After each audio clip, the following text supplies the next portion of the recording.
प्यारे बच्चों, आदाब। आप कैसे हैं? ठीक है ना? अच्छा है ना? 8ാം ക്ലാസ്സിലെ അടുത്ത പാഠം നമുക്ക് ചർച്ച ചെയ്യാം.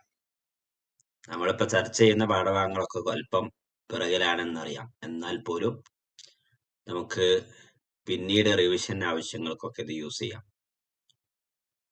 കുച്ച് കർ ദിഖായേ എന്നതാണ് പാഠത്തിന്റെ പേര്. എന്തെങ്കിലും ചെയ്ത് കാണിക്കുക, എന്തെങ്കിലും ചെയ്ത് കാണിക്കാം എന്നുള്ളതാണ് കുച്ച് കർ ദിഖായേ എന്നതിന്റെ അർത്ഥം. ബാബു കെ ഘർ മേ ഏക് ബഡാ മസ്നൂയി താലാബ് ഹൈ. ബാബുവിന്റെ വീട്ടിലെ ഒരു വലിയ മസ്നൂയി താലാബ് ഹൈ. താലാബ് എന്ന് പറഞ്ഞാല് കുളം എന്നതാണ്. സിന്നത്ത് എന്ന് പറഞ്ഞാല് വാണിജ്യം, വ്യവസായം, വ്യാവസായിക കുളം എന്ന് നമുക്ക് പറയാം. അല്ലെങ്കിൽ വാണിജ്യ ആവശ്യങ്ങൾക്ക് വേണ്ടി, വ്യാവസായിക ആവശ്യങ്ങൾക്ക് വേണ്ടി ഉണ്ടാക്കപ്പെട്ട ഒരു കുളം. യേ മച്ഛലിയോ സെ ഭരാ ഹുവാ ഹൈ.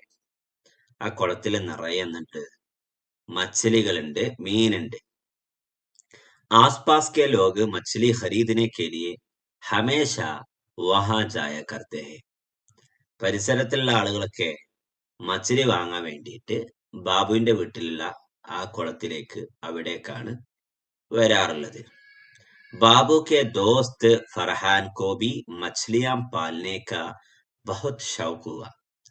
ബാബുവിന്റെ ദോസ്തായ ഫർഹാനിനും ഈ മച്ഛലിയെ വളർത്തുന്ന കാര്യത്തിൽ വലിയ താല്പര്യം ഉണ്ടായിരുന്നു, വലിയ ഇൻട്രസ്റ്റ് ആയിരുന്നു. ഏക് ദിൻ ഫർഹാൻ മസ്നൂയി താലാബ് ദേഖിനെ ഗയ. ഒരു ദിവസം ബാബുവിന്റെ വീട്ടിലുള്ള ഈ മസ്നൂയി താലാബ് കാണാൻ വേണ്ടിയിട്ട് ഫർഹാൻ പോവാണ്. ഉസ് വക്ത് ബാബു കെ പാപ്പ മച്ഛലിയോ കോ ഖുറാക് ഡാൽ രഹേ തെ. ആ സമയം ബാബുവിന്റെ പാപ്പ എന്ത് ചെയ്യായിരുന്നു? മച്ഛലികൾക്ക് വേണ്ട ഖുറാക്ക് ഇങ്ങനെ ഇട്ടുകൊടുക്കായിരുന്നു, തീറ്റ ഇട്ടുകൊടുക്കുകയായിരുന്നു. അപ്പോ ഈ സമയത്ത് പാപ്പയായ ജോസഫും ഫർഹാനും തമ്മിലുള്ള സംഭാഷണമാണ് നമ്മുടെ അടുത്ത പാഠം. ഫർഹാനെ ജോസഫ് കെ ദർമിയാൻ ഹോനെ വാലി ഏക് ഗുഫ്തഗു ഹൈ. ഫർഹാൻ ചച്ച ജാൻ ആദാബ്. ആദാബ് പറഞ്ഞു. ജോസഫ് പറഞ്ഞ്, ഫർഹാൻ ബേട്ടെ ബത്താവോ കേസെ ആനാ ഹുവ. ആ ഫർഹാൻ അല്ലേ മോനെ, ഫർഹാനെ പറയ്, എന്താ ഇങ്ങോട്ടൊക്കെ വന്നത്? ഫർഹാൻ ചച്ച ജാൻ മേ മച്ഛലി കി കാശ്തകാരി കി ദേഖിനെ ആയാ ഹോ. ഞാൻ നിങ്ങളുടെ മത്സ്യകൃഷി കാണാൻ വേണ്ടി വന്നതാ. ജോസഫ് ടീക് ഹെ ബേട്ടെ, ശരി മോനെ. ഫർഹാൻ ചച്ചാ ക്യാ ആപ് മുझे മച്ഛലി കി കാശ്തകാരി കെ ബാരെ മേ ബതായേഗെ. ചാച്ചാ, നിങ്ങൾ എനിക്കും ഈ മത്സ്യകൃഷിയെ കുറിച്ച് കുറച്ച് കാര്യങ്ങളൊക്കെ എനിക്കൊന്ന് പറഞ്ഞു തരുമോ? ജോസഫ് പറഞ്ഞു, ക്യോ നഹി, എന്തുകൊണ്ടില്ല, ജറൂർ, തീർച്ചയായും ഞാൻ പറഞ്ഞുതരാം. ആപ് ക്യാ ജാൻനാ ചാഹത്തെ ഹെ. നീ എന്താണ് ഇതിനെക്കുറിച്ച് എന്താണ് അറിയാൻ ആഗ്രഹിക്കുന്നത്? ഫർഹാൻ ചോദിച്ചു, ചച്ചാ മച്ഛലി കി കാശ്തകാരി കിസ് തരാ കി ജാതി ഹെ. ചച്ചാ, എങ്ങനെയാണ് ഈ മത്സ്യകൃഷി, ഇതെങ്ങനെയാണ് ചെയ്യുന്നത്, എന്താണ് ഇതിന് വേണ്ടത്? ജോസഫ് പറഞ്ഞു, उसके लिए सबसे पहले साफ सुथरे पानी से भरे एक टैंक की जरूरत पड़ती है. ഇതിന് ഏറ്റവും ആദ്യം വേണ്ടത് നല്ല വൃത്തിയുള്ള, വെള്ളം കൊണ്ട് നിറക്കപ്പെട്ട നല്ല ഒരു ടാങ്ക് ആവശ്യമാണ്. ഫർഹാൻ പറഞ്ഞു, അച്ഛാ ശരി, മേരെ ഘർ മേ ഏക് ബഡാ സാ ടാങ്ക് മൗജൂദ് ഹെ. എന്റെ വീട്ടില് അതുപോലെ നല്ല ഒരു വലിയ ഒരു ടാങ്ക് തന്നെ എന്റെ വീട്ടിലുണ്ട്. ലേക്കിൻ മച്ഛലി കഹാ സെ ലായേഗെ. പക്ഷെ എവിടുന്നാണ് ഈ മച്ഛലി ലഭിക്കുക, മീൻ എവിടുന്ന് കിട്ടും എന്ന് ചോദിച്ചു. ജോസഫ് പറഞ്ഞു, ഫിഷ് ഫാമിംഗ് കെ ലിയേ മച്ഛലി കെ ചോട്ടെ ബच्चे ബാസാർ മേ മിൽത്തെ ഹെ. ഫിഷ് ഫാമിംഗ് നടത്തണമെങ്കിൽ അതിന് വേണ്ടത് മച്ഛലിയുടെ ചെറിയ ചെറിയ കുഞ്ഞുങ്ങളാണ്, മത്സ്യക്കുഞ്ഞുങ്ങളാണ്. ചെറിയ മത്സ്യക്കുഞ്ഞുങ്ങളെ ബാസാറിൽ നിന്ന് ലഭിക്കും. തും ചാഹോ തോ, നിനക്ക് നല്ല ആഗ്രഹം ഉണ്ടെങ്കിൽ, നീ ഓക്കെ ആണെങ്കിൽ, മുझसे भी ले सकते हो, എന്റെ അടുത്തുനിന്ന് വാങ്ങിക്കൊണ്ടുപോയിക്കോ. ഫർഹാൻ ഉസ്കെ ബാദ് ക്യാ കർനാ ഹോത്താ ഹെ. ഉസ്കെ ബാദ് ക്യാ കർനാ ഹോത്താ ഹെ. ഫർഹാൻ ചോദിച്ചു, അത് കഴിഞ്ഞിട്ട് പിന്നെ എന്താ ചെയ്യേണ്ടത്?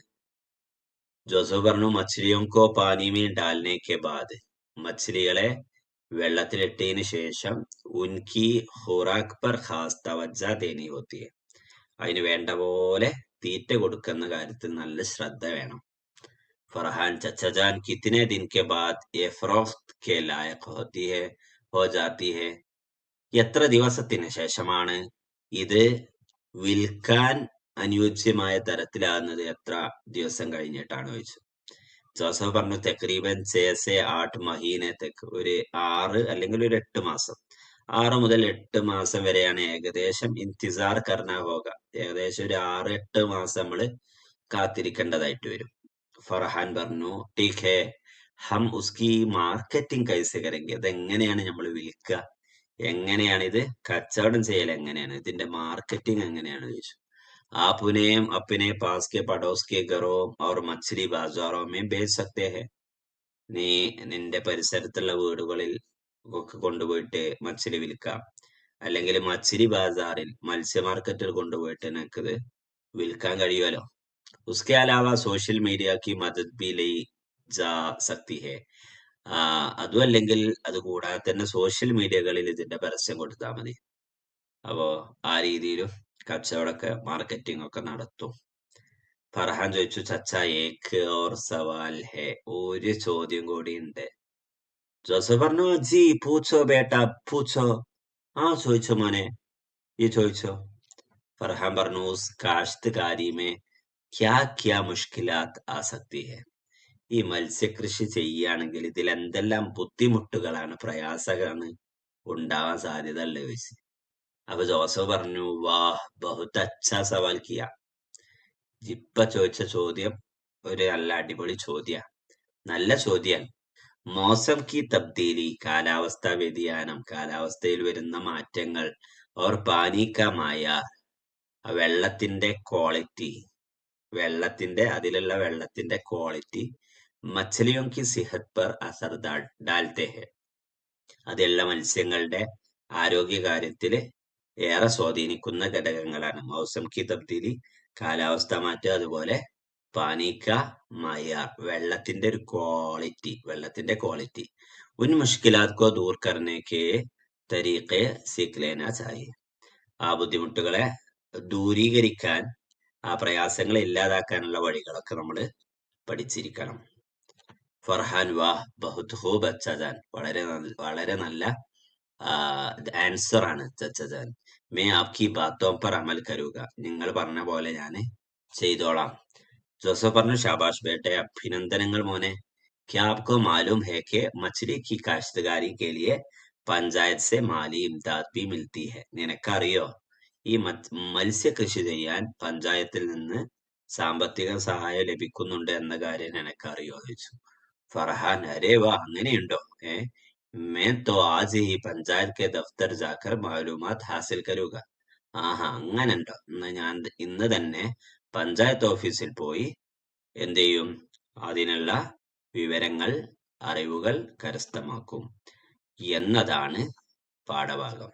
പാഠഭാഗം എല്ലാവർക്കും മനസ്സിലായി എന്ന് പ്രതീക്ഷിക്കുന്നു. മത്സ്യകൃഷിയുമായി ബന്ധപ്പെട്ട് ജോസഫും ഫർഹാനും നടത്തിയിട്ടുള്ള സംഭാഷണങ്ങളിൽ എങ്ങനെയാണ് മത്സ്യകൃഷി നടത്തുക, അതിനെന്തെല്ലാം വേണം, എന്തെല്ലാം കാര്യങ്ങളാണ് ശ്രദ്ധിക്കേണ്ടത്, അതിൽ എന്തെല്ലാം ബുദ്ധിമുട്ടുകളാണ് വരിക എന്നുള്ള കാര്യങ്ങളൊക്കെ വളരെ ഹ്രസ്വമായിട്ട് എന്നാൽ വ്യക്തമായി മനസ്സിലാവുന്ന വിധത്തിൽ അവതരിപ്പിച്ചിട്ടുണ്ട്. പാഠഭാഗം മനസ്സിലായി എന്ന് പ്രതീക്ഷിക്കുന്നു. വീണ്ടും കാണാം. ശുക്രിയ. ഖുദാ ഹാഫിസ്.